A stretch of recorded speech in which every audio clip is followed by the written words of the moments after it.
Hello అందరికీ. ఈరోజు recipe ఏంటో తెలుసా? కొత్తిమీర అండ్ పుదీనా పచ్చడి.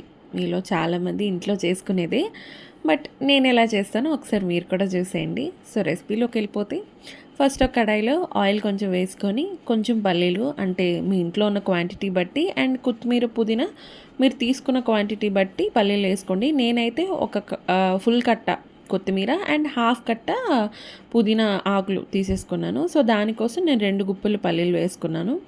అండ్ అవి కొంచెం బాగా వేగిన తర్వాత పక్కన పెట్టుకొని అందులోనే ఒక ఫుల్ స్పూన్ శనగపప్పు అండ్ ఫుల్ స్పూన్ మినపప్పు కూడా వేసి బాగా రోస్ట్ చేసి పక్కన పెట్టేసుకున్నా. అండ్ ఆయిల్ ఉంటుంది కదా, ఆయిల్లోనే కొంచెం జీలకర్ర ఎక్కువ అండ్ కొంచెం తెల్లుల్లి, అండ్ చాలామంది అల్లం స్కిప్ చేస్తారు, బట్ ఎందుకో నాకు అల్లం వేస్తే బాగుంటుంది అని ఒక ఫీలింగ్. సో అందుకే కొంచెం అల్లం, మరీ ఎక్కువ కాకుండా కొంచెం అల్లం, అందులో ఒక పెద్ద ఆనియన్ కట్ చేసుకొని, ఆనియన్ అండ్ 2 టొమాటో. అండ్ నేను చిల్లీ ఇక్కడ ఒక్కటే వేస్తున్నా, ఎందుకంటే ఇంట్లో నా బేబీ ఉంది కదా, అది కూడా తినాలి కాబట్టి చిల్లీ ఒక్కటే.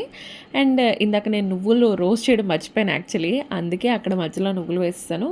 సో మీరు మాత్రం ఫస్ట్ పల్లీలు వేయించుకుంటారు కదా ఆయిల్ వేయకముందు, సో అప్పుడే డ్రై రోస్ట్ చేసేసుకోండి, నువ్వులు తీసుకొని పక్కన పెట్టుకోండి. లేదంటే నాలా మీరు మర్చిపోతే ఇలా వేసేసుకోండి, ప్రాబ్లం ఏముండదు.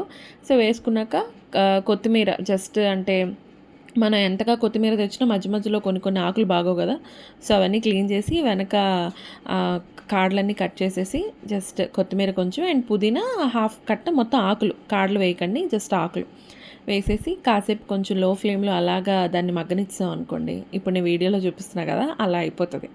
సో మగ్గనిచ్చేసాక లాస్ట్లో కొంచెం అంటే కొంచెం చింతపండు, అది కూడా మీ ఇష్టం. చాలామంది చింతపండు కూడా స్కిప్ చేస్తారు, బట్ వేస్తే చాలా బాగుంటుంది. సో కొంచెం చింతపండు వేసేసాక మిక్సీ జార్ తీసుకొని ఫస్ట్ మనం రోస్ట్ చేసుకున్నాం కదా పల్లీలు, శనగపప్పు అండ్ మినపప్పు, అవి ఫస్ట్ మిక్సీ కొట్టుకోండి. అంతా కలిపి కొట్టేస్తే పల్లీలు ఇదవ్వవు, అంటే మిక్సీ పట్టవు.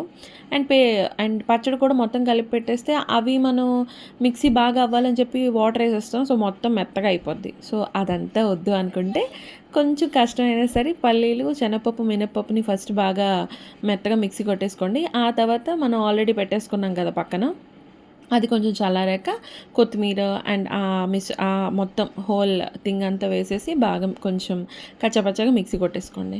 అండ్ అంతే, చాలామంది తిరగబాతు పెడతారు, అంటే అదే మళ్ళీ పోపు పెడతారు. మీరు పెట్టడం పెట్టకపోవడం ఇది కంప్లీట్లీ మీ ఇష్టం. అండ్ సాల్ట్ మాత్రం చెక్ చేసుకోండి, నేను చెప్పడం మర్చిపోయాను.